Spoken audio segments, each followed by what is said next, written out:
Tras meses de concentracións, a Plataforma en Defensa da Sanidade Pública do Barbanza dá un paso máis cun acto reivindicativo no que busca implicar a toda a cidadanía da comarca. Trátase dunha cadea humana entre o Centro de Saúde de Ribeira e o Hospital do Barbanza, prevista para o sábado 11 de outubro.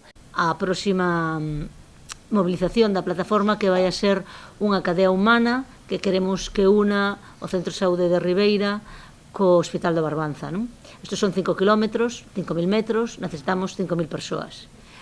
Contamos con toda a poboación da área da comarca do Barbanza para xuntar ese número de xente.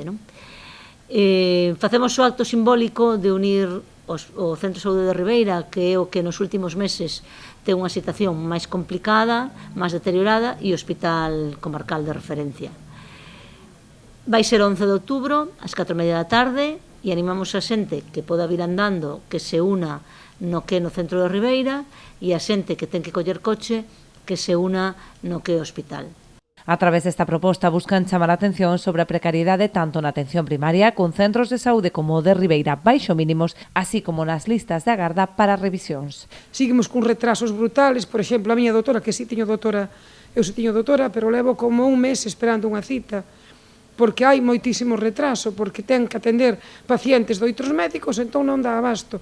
Máis de un mes, me queixaba cando era 20 días, 25, máis dun mes esperando por unha cita. Entón que che din, ven por urxencias ou vai ao Barbanza. Entón que facemos? Colapsamos outras zonas.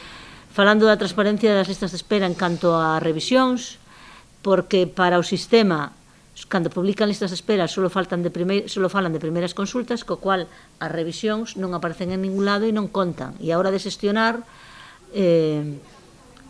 para non ter unha mala lista de espera, das que importan porque se publicitan que son as primeiras, en contra da situación das segundas, non?